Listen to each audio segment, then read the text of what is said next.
시장에서 도를 쉬어야 계신 우리 구독자분들 반갑습니다. 용천도사입니다. 현재 보고 있는 종목은 삼성전자. 이 종목 같은 경우에는 사실상 대한민국 국민이라면 누구나 다 알고 있는 기업이죠.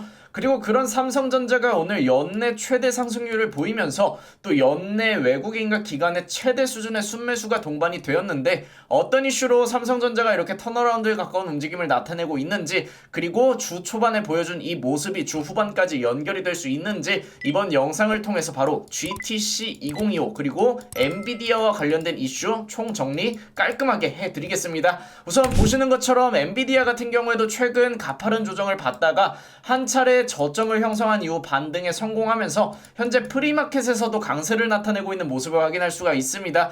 그리고 이 엔비디아 같은 경우에도 마찬가지로 GTC 2025에 대한 기대감으로 현재 움직이고 있는데, FOMC는 뒷전이고 사실상 대부분의 투자자가 이 GTC 2025에서 나올 수 있는 새로운 이슈들에 주목하고 있는 상황에서 우리나라 증시 같은 경우에는 어떤 부분에 주목을 해야 되는지, 그리고 어떤 움직임을 나타낼 수 있는지 우선 가볍게 기사 먼저 체크를 해볼게요. 이 엔비디아 GTC 2025 같은 경우에는 연초에 진행된 CES 2025 다음으로 가장 큰 행사라고 보시면 됩니다. 첨단 반도체 기술이 발표가 되고 인공지능도 앞으로 물리적 AI, 이제 자율주행과 로봇과 관련된 기술들이 발표가 되겠죠. 그리고 한 가지 추가적으로 주목을 해야 되는 부분은, 다들 아시다시피 젠슨왕 같은 경우에는 양자 컴퓨터가 상용화되는 데 있어서 최소 20년 가까이 시간을 필요로 할 것이다 라고 발표한 바 있어요. 하지만 보시는 것처럼 이번 GTC 2025는 최초로 양자의 날로 진행이 됩니다. 그렇다면 우리가 첫 번째로 예상을 해볼 수 있는 건 젠슨왕의 이 스탠스가 변경이 되었나?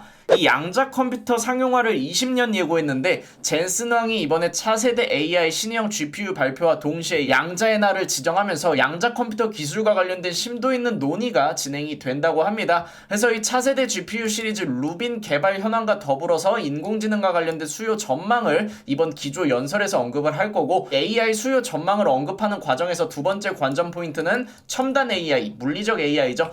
이 생성형 AI 이후에 자율형 AI, 그 이후 최종적으로 진화하는 게 물리적 AI인데, 이 물리적 AI가 적용되는 게 로봇 부분이 있고, 또 이번에 19일에는 로봇 세션이 만들어지면서 로봇과 관련된 이슈가 본격적으로 다뤄지기 때문에 로봇 관련주들의 움직임까지도 우리가 염두를 해볼 필요가 있겠습니다. 그래서 양자의 날로 지정된 이후 차세대 GPU부터 AI 수요 전망, 그리고 첨단 반도체와 이 AI 수요 전망을 언급하는 과정에서 물리적 AI에 관련된 내용까지, 그리고 마지막으로 삼성전자의 HBM을 언제부터 공급할 수 있는지, 모든 내용들이 이번 GTC 2025에서 다뤄질 예정이기 때문에 우리나라 입장에서는 이번 이슈가 굉장히 중요할 수밖에 없다, 이렇게 말씀을 드릴 수가 있을 것 같고, 또 이 GTC 2025에서 이슈를 어떻게 소화하는지에 따라서 말씀드렸던 삼성전자의 향후 방향성이 달라질 수 있다, 이렇게 말씀을 드릴 수 있을 것 같습니다. 하지만 여러분들 여기에 추가적으로 한 가지 덧붙인다면, 한 가지 염두를 하셔야 되는 건, 첫 번째로 우리나라 같은 경우에는 3월 말부터 공매도 규제가 완화됩니다. 공매도 전면 재개가 시작되는데,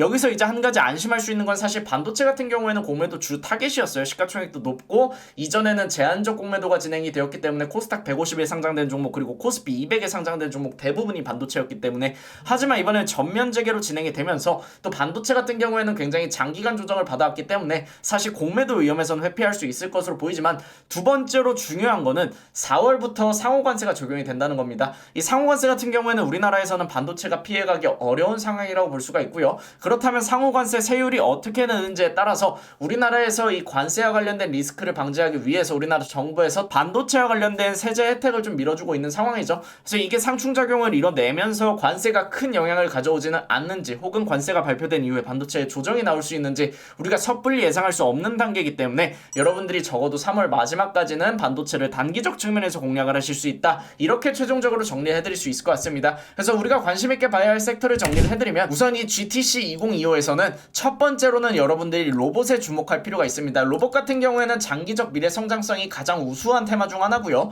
또 19일에 로봇 전용 세션이 개설이 되기 때문에 지난 CES 2025에서 코스모스 AI를 통해서 피지컬 AI에 본격적으로 적용될 수 있는 GPU를 개발하고 있고, 또 제슨 토르까지 나오면서 로봇 사업에도 엔비디아가 지대한 관심을 가지고 있습니다. 그래서 이 19일 날 로봇 전용 세션이 개설된 이후에 기조연설이나 혹은 19일에 엔비디아의 로봇과 관련된 차세대 기술이 발표가 되는지, 그리고 로봇 세션에서 삼성과 SK, LG를 포함 포함해서 전 세계 각국의 반도체 기업들이 로봇 관련 기술을 발표하는지 주목할 필요가 있을 것 같고요.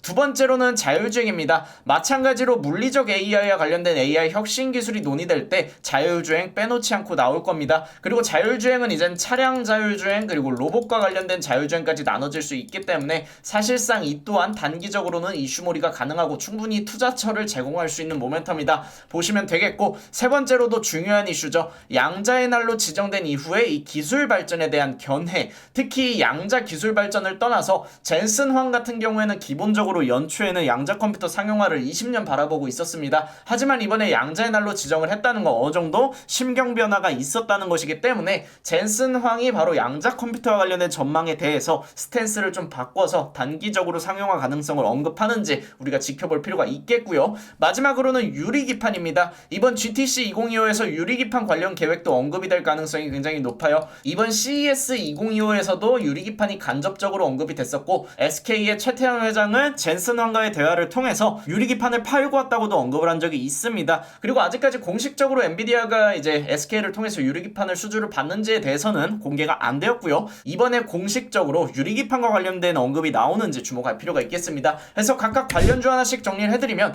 우선 첫 번째로는 로보스타입니다. 이 종목은 LG가 최대 주주로 있는 종목인데 로보스타와 함께 움직일 수 있는 로보티즈가 현재 턴어라운드에 성공을 하면서 주가가 큰 폭으로 올라가고 있습니다. 그렇다면 로보스타 같은 경우에는 커플링 현상이 나올 수가 있고요. 로보티즈와 관련해서 볼 수 있는 이유는 로보티즈 같은 경우에는 LG가 2대 주주로 있고 로보스타 같은 경우에는 LG가 최대 주주로 있습니다. 이 차이라고 볼 수 있겠고, 둘 다 액추에이터 혹은 감속기와 관련된 종목으로 해석이 될 수가 있고요. 두 번째로는 클로봇입니다. 이 종목 같은 경우에는 자율주행과 로봇 두 가지를 복합 테마로 공략할 수 있는 종목인데, 아무래도 아직 VC 물량이 해소되었다고 하더라도 신규 상장주에 해당하는 종목이다 보니까 단기적 측면에서 추세가 상방으로 연장된다면 단타 내지는 종배 정도로 해석이 가능한 종목이다 라고 보시면 되겠고, 피롭틱스는 누구나 잘 알고 있는 유리기판 관련 기존 대장주죠. 아직까지 유리기판 이슈를 타고 간헐적으로는 소파동 구간을 만들면서 올려주고 있지만 본격적인 추세 전환점은 안 나왔기 때문에 이 종목은 스윙으로도 매력적인 자리다 라고 보시면 되겠고, 실제로 저희 무릉도원 같은 경우에는 지난주에 피롭틱스 미리 매수해놓고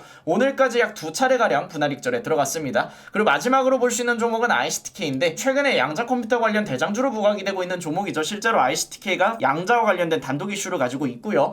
양자 컴퓨터 관련주들은 이제 젠슨 황이 실질적으로 양자 컴퓨터 상용화까지 20년이 아니라 기간이 조금 더 짧아질 수 있다, 이런 직접적인 발언이 아니라면 단순 기대감으로 오를 수 있는데, 우리나라에선 기본적으로 양자 컴퓨터와 관련된 사업은 사실 미국보다는 현저히 떨어지는 게 맞습니다. 그렇기 때문에 단타로도 움직이고 있다면 아싸리 대장주로 단타를 치는 게 유리할 수 있기 때문에 ICTK까지 관심 종목으로 열어놓고 관심 있는 종목 변곡점이 나온다면 그때 한번 매매 전략을 세워보시는 게 중요할 수 있고요.